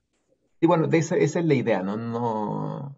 No les podré decir que exactamente pueden simplificar, pero sí, ya. Lo que aquí simplemente quisiera decirles, como esta es una constante adimensional, tal como está escrita aquí, ¿no es cierto? Esta de aquí debe tener unidades de frecuencia. Ya esta constante de aquí debe tener unidades de frecuencia, ¿no es cierto? Porque esta de aquí es una probabilidad, que es un número, y esta de aquí es una frecuencia, ¿no? Al cuadrado. Entonces, gamma tiene unidades de frecuencia, ¿sí? Y este de aquí tiene unidades de frecuencia, ¿no? Y esta de aquí es la omega sub p cuadrado. Entonces, en el gráfico original, ¿sí? Ustedes, esto de aquí estaría en unidades de omega sub p, básicamente. ¿Sí? Siendo omega sub p igual a 1. ¿Ya? Sí, entonces eso podrían tomar en cuenta, ¿no? Entonces esta constante de aquí, bueno, esta de acá es una frecuencia, ¿no? Un omega sub p, ¿ya? Eso simplemente como comentario. Y naturalmente tienen que asumir este gamma mucho menor que omega sub 0 para que puedan hacer ciertas aproximaciones, ¿no? ¿Ok? Bueno, trabajen en eso. No sé qué tiempo más creen que necesitan. Yo ya creo un link, pensé que habían terminado y les iba a dar 10 minutos más, 9 y 10 tenían que subir. Entonces les voy a dar un poco más de tiempo si es que necesitan, pero es ejercicio de clase, no me interesaría ver qué hicieron en la clase. Voy a dejar 9 y 10, ¿ya? Entonces, hasta las 9 y 10 tienen para subir lo que hayan hecho en clase durante este tiempo y vamos a continuar. Y eso es parte de la evaluación en clase, ¿no? Que va a ser un puntaje en este bimestre. Bueno, ¿no? Sí, bueno, esto ya hemos visto, ¿sí? Nosotros hemos visto ya cómo es que por ejemplo, todas las cantidades, ¿sí? Ah, vamos para atrás. Usualmente, ¿no es cierto? En ondas electromagnéticas es preferible expresar la onda como un exponencial imaginario, porque los senos y cosenos, al derivarlos o integrarlos, se transforman en uno en otro, ¿no es cierto? Entonces es más complicado y es más fácil escribir, ¿no es cierto? Una onda electromagnética, pasarnos de, por ejemplo, decir la onda electromagnética es esta, ¿no es cierto? Tiene una cierta amplitud por por el coseno, por ejemplo, de K.R menos omega t, ¿sí? Es más fácil transformarla acá, ¿sí?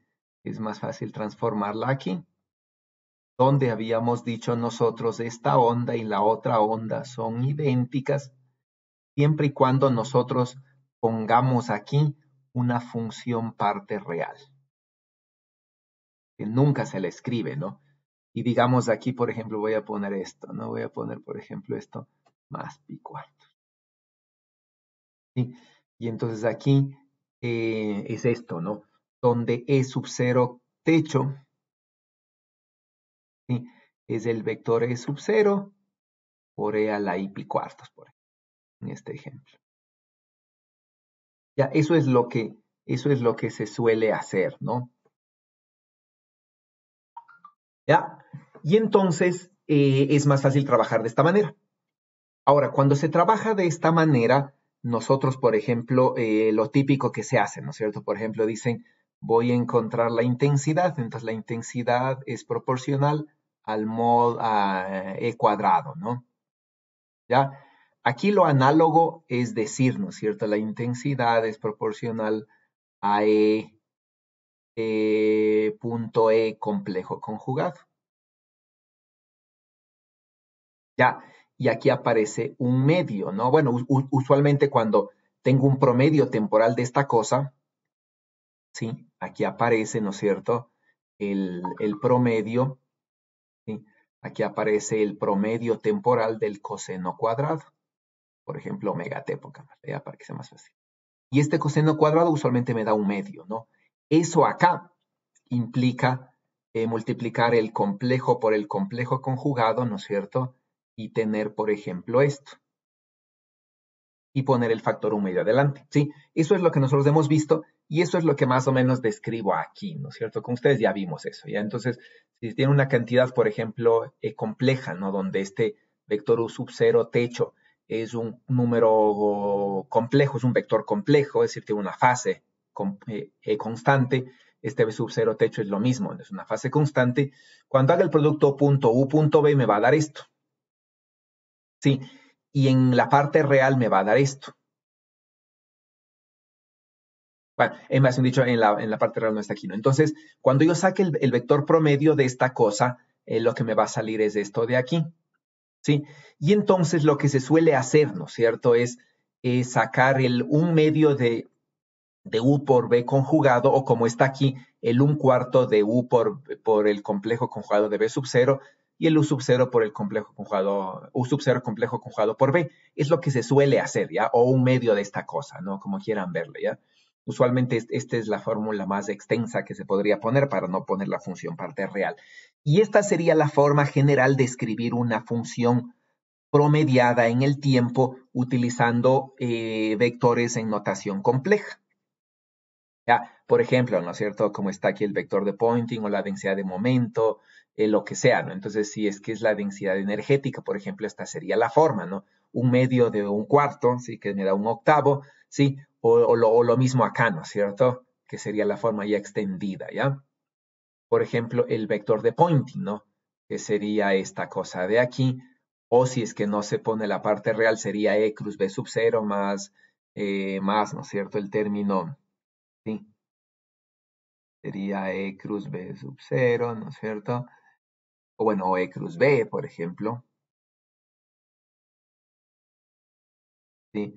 Más E conjugado cruz B. ¿Ya?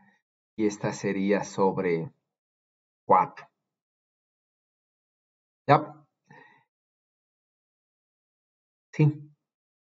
Entonces, esta es la fórmula, esta es la forma en la que se suele trabajar, ¿no? Simplemente como comentario, porque eso más o menos vimos con ustedes.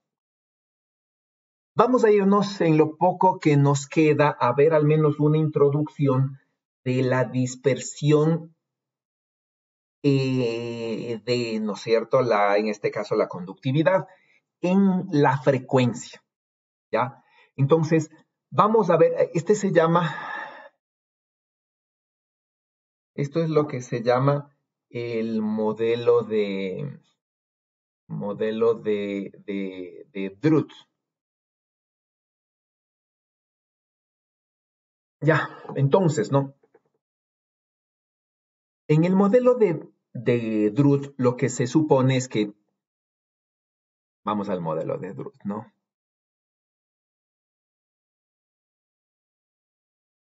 Más o menos sería más o menos sería esta ecuación, ¿no?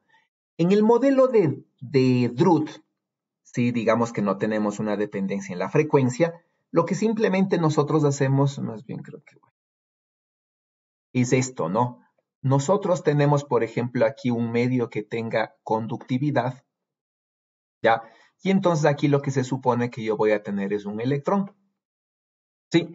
Y el electrón va a reaccionar a la presencia de un campo eléctrico externo con una velocidad, entonces va a irse, ¿no es cierto? Va a tener una cierta fuerza, que va a ser la carga del electrón por el campo eléctrico, y por lo tanto el electrón va a tener una velocidad que depende del tiempo. ¿Sí? Y tal como habíamos dicho, ¿no es cierto? La velocidad que depende del tiempo, el electrón se aceleraría debido al campo, pero sufre procesos de colisión, ¿sí? Y la energía se dispersa, ¿no? Y eso es lo que genera el calentamiento Joule. Y nosotros habíamos dicho, en la realidad el electrón lo que va a tener es un camino así. Ese va a ser el camino real del electrón. ¿Ya? Sufre aceleración, procesos de dispersión, entonces va en un camino así medio aleatorio en una dirección guiada, ¿no? Esto de aquí es semejante, ¿no es cierto? Se modela como si el electrón fuese con una velocidad constante promedio. ¿Sí? Y esta velocidad constante promedio es la que toma en cuenta, ¿no es cierto? Todo este camino que es aceleración, choque, aceleración, choque, aceleración, choque, ¿no es cierto? En vez de que sea así, ahora el electrón viaja en línea recta con velocidad uniforme. Entonces, lo mismo que hace aquí, hace acá. Entonces, si veríamos el movimiento real y el movimiento modelado del electrón, ambos avanzan en la dirección del campo, digamos, a la misma velocidad. ¿Sí? Nada más que este es un promedio, ¿no es cierto? Y este es el camino real, digamos. Entonces, hay un cierto tiempo de camino libre medio, que se llama una longitud de camino libre medio. Entonces, quiere decir que el electrón se acelera debido al campo hasta sufrir otra colisión, y entre colisión y colisión, en promedio hay un tiempo que se llama tau. Y este es el tiempo libre medio, ¿no? El tiempo que puede estar el electrón sin chocar. ¿Ya? Y entonces cuando se hace el cálculo de la aceleración, ¿no es cierto? Y del promedio, ustedes dicen, por ejemplo, el electrón parte de una velocidad cero, ya se acelera, ¿no es cierto? Debido a esto, ¿ya? Y tiene una velocidad máxima v, que es básicamente carga por campo sobre masa por tiempo, ¿ya? Y entonces en promedio, ¿no es cierto? La velocidad promedio que tiene el electrón es básicamente esta. Y entonces el electrón se mueve con esta velocidad en promedio, y esta es, ¿no es cierto?, la velocidad que se utiliza para decir la corriente de conducción es entonces a la densidad de carga electrónica por la velocidad promedio, ¿sí? Y la densidad de carga no es nada más que la densidad de carga en número de cargas por unidad de volumen, la carga del electrón al cuadrado sobre esto, ¿ya? ¿Sí? Donde aquí aparece un E cuadrado y obviamente aquí no importa el signo del campo eléctrico, el signo de la carga, más bien dicho, esta N, ¿no es cierto?, es el número de electrones por unidad de volumen, ¿sí? En este caso, electrones libres. Esta M es la masa del electrón. Usualmente esta masa es la masa que se conoce efectiva del electrón, que es diferente a la masa real. Y el tau, ¿no es cierto?, es el tiempo libre medio. Ya, ese es el modelo de Drude. ¿Sí? Ahora, al modelo de Drude nosotros lo vamos a extender para un campo eléctrico que depende del tiempo. Es decir, para una onda electromagnética. ¿Sí? Entonces, ¿qué pasa cuando tengo un campo eléctrico que depende del tiempo? Entonces viene este modelo de Drude. ¿Sí? Entonces ahora, ¿no es cierto?, la conductividad, la corriente de conducción es básicamente la conductividad por el campo. Sí, pero aquí hay una, se me fue el nombre, se me fue el nombre de esta. Aquí hay una convolución, ¿sí? Porque el movimiento de las cargas ahora no depende del campo en este instante, ¿sí? Sino depende de todo el historial que tiene la carga antes. Es decir, en este coso de aquí, el movimiento que tiene la carga aquí, por ejemplo, a este tiempo de aquí, no depende de la relación entre el campo y la carga a este tiempo, ¿sí? Porque la velocidad del electrón está para acá, ¿sí? El campo eléctrico está para acá y la corriente de conducción debería estar para acá. Y fuese así, y fuese DC, ¿sí? Pero como ahora es un campo que varía en el tiempo, el movimiento del electrón aquí depende, ¿no es cierto?, de cómo sea la historia que tuvo la relación entre el electrón y el campo todo el tiempo antes, y eso es lo que me dice. ¿Sí? Desde menos infinito hasta el tiempo t, el electrón viene interactuando con un campo que varía con el tiempo, y el movimiento ahorita del electrón depende de todo este historial. Esa es la convolución. ¿Sí? Y entonces, si yo digo, ¿no es cierto?, todos los instantes futuros no me interesan porque hay una relación de causalidad, es decir, todo lo que sucede ahora es todo lo que pasó antes, ¿no es cierto? Es una consecuencia de todo lo que pasó antes. Si yo digo, ¿no es cierto?, para tiempos futuros, es decir, para este tiempo, ¿sí?, para tiempos futuros, ¿no es cierto?, cuando el tiempo t' sea mayor que el tiempo actual t, la conductividad es cero, yo podría decir esto. ¿Sí? Yo podría decir entonces que hay una relación entre la corriente de conducción y el campo debido a esta integral, donde esta conductividad, ¿no es cierto?, es una conductividad que de manera general depende del tiempo. ¿Ya? Y entonces yo puedo hacer una transformada de Fourier a esta ecuación y va a salir esta ecuación de aquí. Y entonces, en vez de hacer una relación en el tiempo, cuando hago la transformada de Fourier de una convolución de dos funciones, esto simplemente es la multiplicación de las dos funciones expresadas en la frecuencia.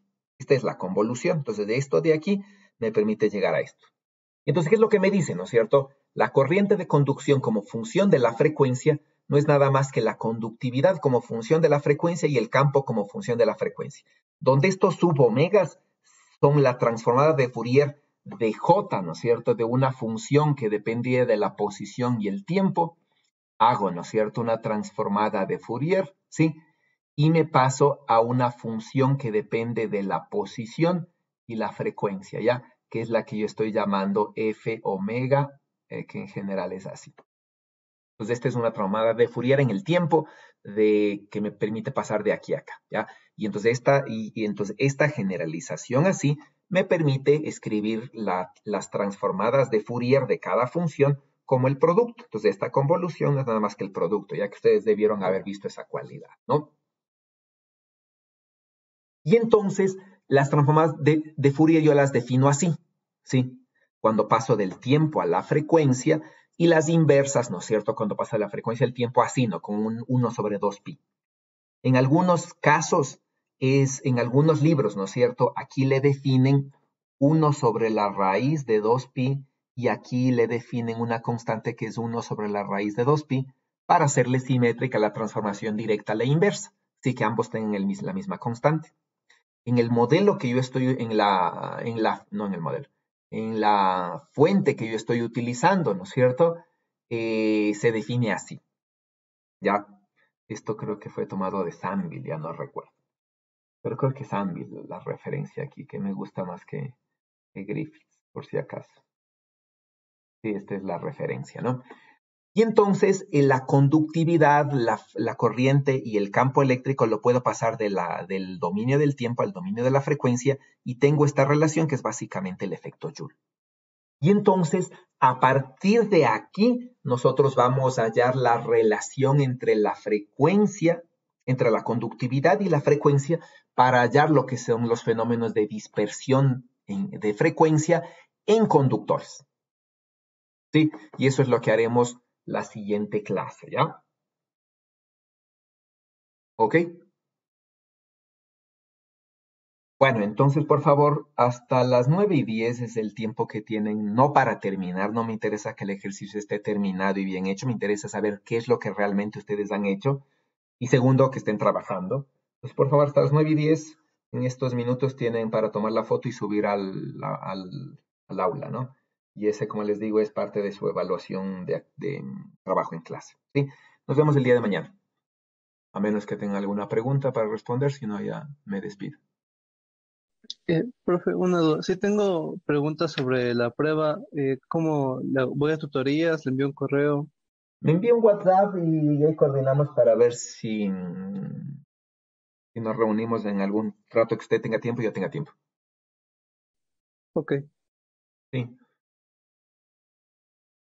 Ok. Entonces nos vemos el día de mañana, por favor. En el aula virtual, en la semana de esta hay una lectura que es más o menos el complemento de esta cosa de aquí, que es donde yo más o menos saqué mis referencias.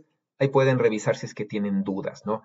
Como les digo, estos dos temas de esta clase y el de la clase de mañana que voy a continuar con esto, es lo que ustedes tienen que hacer para el proyecto 1, su primer proyecto, ¿no? ¿Sí? Entonces, esta es la parte básica y de ustedes de ahí luego tienen que extenderlo a 2 artículos que están ya igual subidos al aula virtual. Sí, por favor, entonces trabajen y cualquier duda me comunican, ¿no? Entonces, nos vemos el día de mañana.